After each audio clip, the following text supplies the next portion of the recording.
Let us start today's program with an inspiring speech by Dr. Dev Bala Ramanathan. Dr. Ramanathan practices obstetrics, gynecology in New York. She is a tireless teacher of Vedic Dharma in the tri-state area. After earning Siddhant Bhushan credentials in 2005, she has become a very sought-after speaker by the various Hindu organizations all over North America. She is also a gifted musician, writer, and poet. She is the founder of Vedic Satsang Swadhyaya Center in Flushing, New York, and also the chairperson of the Board of Trustees of Om Temple in New Jersey. Her topic today, Jeevan Ke Siddhant, explains the application of the Arya Samaj principles to our modern lives. I would like Neerji and Krishnaji to come and welcome Dr. Ramanathan.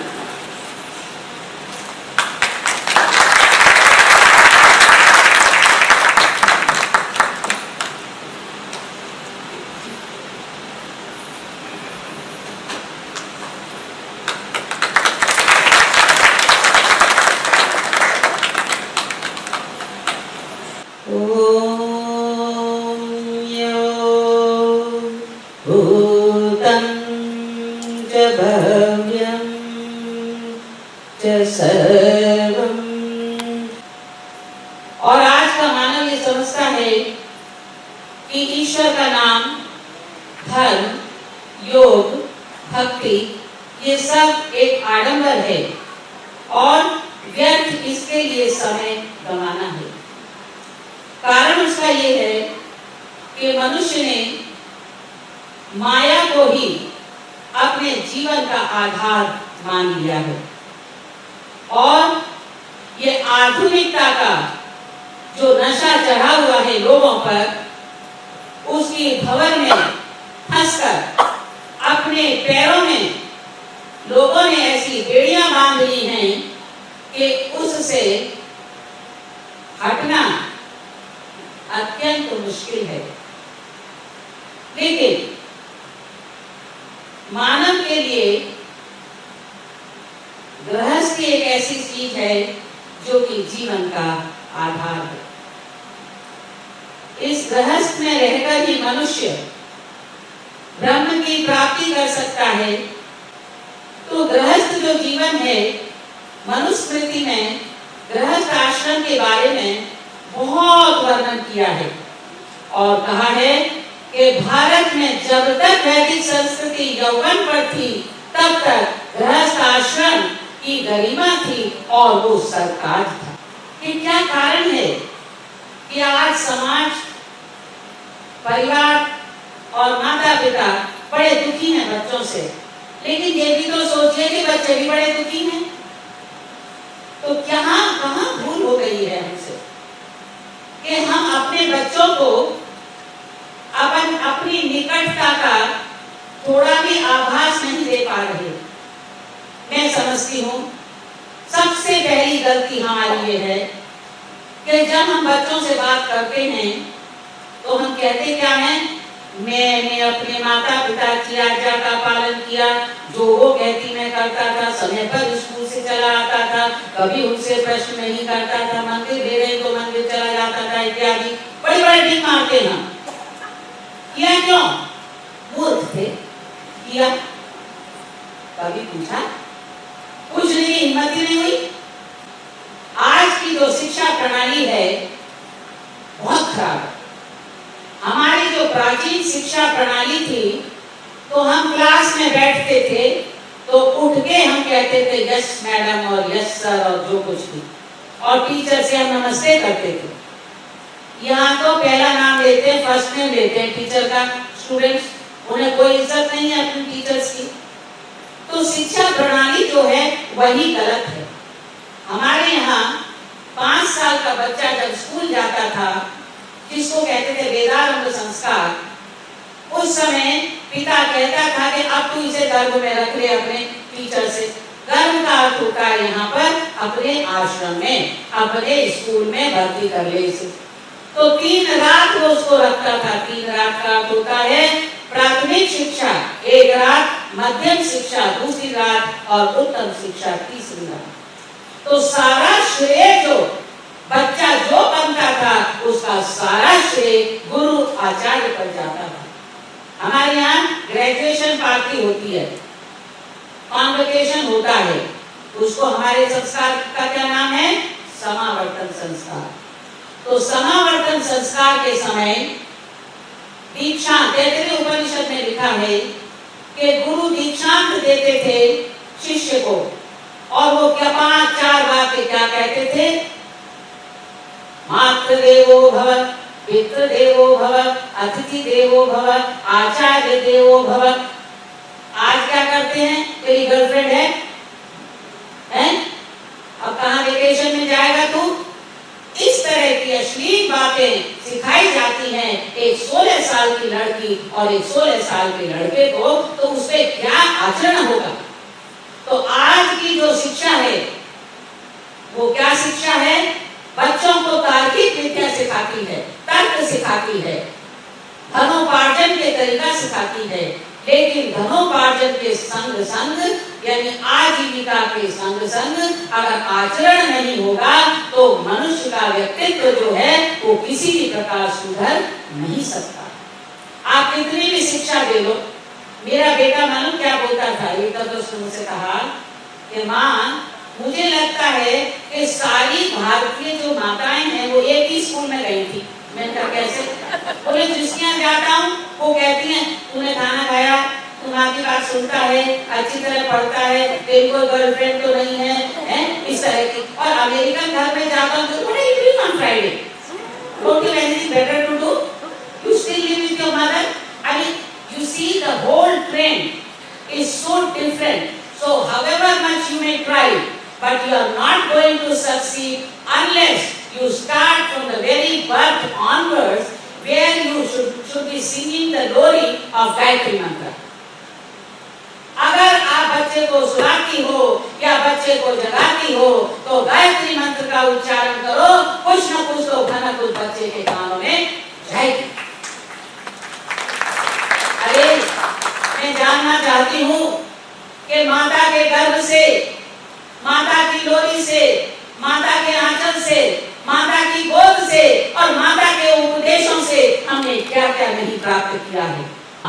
अपनी उपमा होती है माँ, अपनी उपमा आप ही होती है माँ, जिंदगी के सीप की मोती है माँ। कितने दुख की बात है।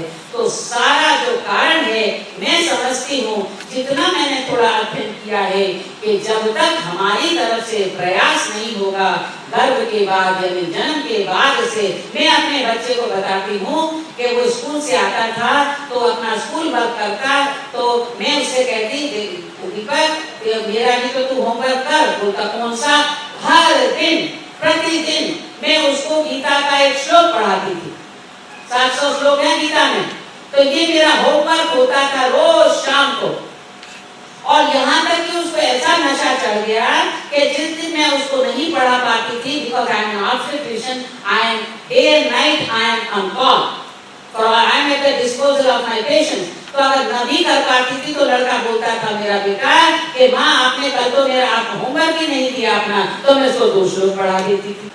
अगर मैं कहती हूँ कि मैं महिला हूँ जरूर, लेकिन प्रगतिशील कर्तव्यपरायण स्त्रियों को अग्रसर होना चाहिए, लेकिन अपनी परंपरा को निभाना होगा, अपनी संस्कृति को निभाना होगा, अपने संस्कारों को निभाना होगा, तब जाके आप राम कृष्ण जैसे सपूतों को जन्म देंगे और तब हम ओम का पताका लेकर आगे बढ़ सकते हैं कि ये वैदिक धर्म।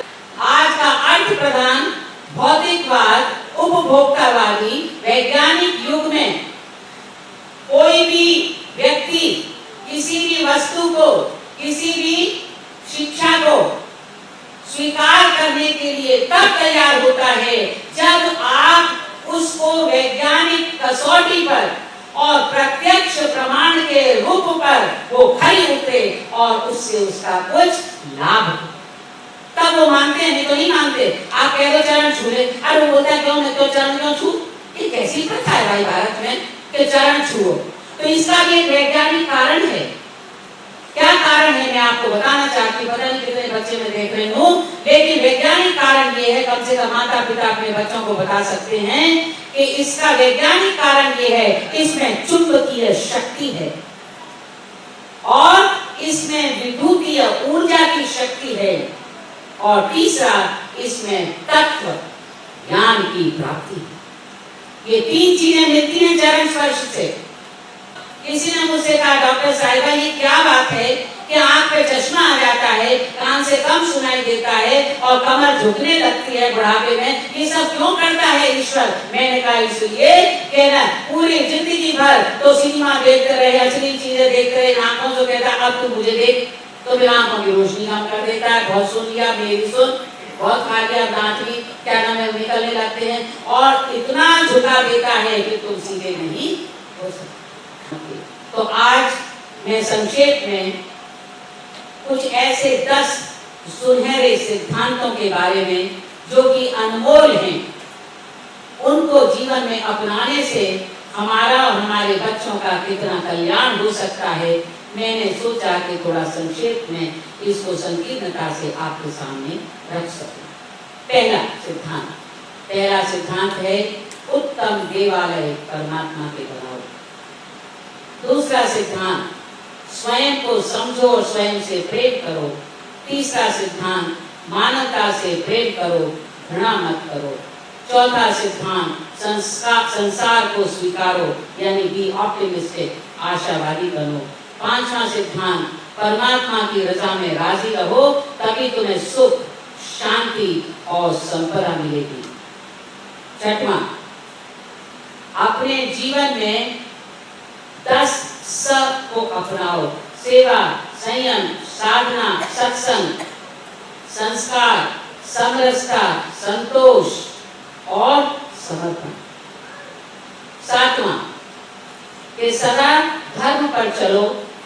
आठवां, एक ही प्रभु जो कि निराकार है उसकी उपासना करो। नौवां, दूसरों में अवगुण न देखते हुए दूसरों में गुण देखो और अपने में अवगुण देखो। और 10वां, हर व्यक्ति की भलाई करो। तो एक तरह से ये पूरा एक सना हुआ रस है हमारे जीवन का कि इन 10 सिद्धांतों को अगर हम अपनाएंगे तो हम जीवन में सदा सुखी रह सकते हैं। हमारे पास आत्मबल है और वेस्टर्न कंट्रीज में क्या है? एटम बल है, जो खुद भी नष्ट होता है, सबको नष्ट कर देता है। जिसके पास आत्मबल है वो उसकी हमेशा जीत होगी। तो इसलिए ये कुछ शब्दों में आपने मेरी शुष्क बातें सुनी और बहुत कुछ सुनाने को है, लेकिन कहना इतना चाहती हूँ, इन मंदिरों में और मस्जिदों में ईश्वर नहीं मिल जाता है, अपने दिल में ही ईश्वर समाया हुआ है। और इस दिल में ईश्वर को समाया हुआ जो ईश्वर है, जो मंदिर है, उसको हम उत्तम बनाएं, उत्तम देवालय बनाएं और अपने बच्चों को समझाइए कि हम क्यों ये कार्य करते हैं। और वो इतने इंटेलिजेंट, इतना उनमें विजडम है कि वो आपके पास आएंगे। और मेरे पास ही कुछ बच्चे हैं, मैं तो कोई धार्मिक इंसान हूँ नहीं, मैं तो अपने को कहूँगी एक साधारण माँ हूँ, डॉक्टर भी मैं अपने को नहीं कहलाना चाहती हूँ, एक माँ हूँ, लेकिन एक उत्तम माँ बनना बहुत ही जरूरी होता है। उसके लिए अपने जीवन का हमें स्ट्रगल करना पड़ता है। आप सबों का आभार प्रकट करते हुए समय हो गया है, मैं आपको धन्यवाद देना चाहती हूँ और आपका वंदन और वैदिक अभिनंदन नमस्ते से विदाई लेती हूँ। ओम शांति।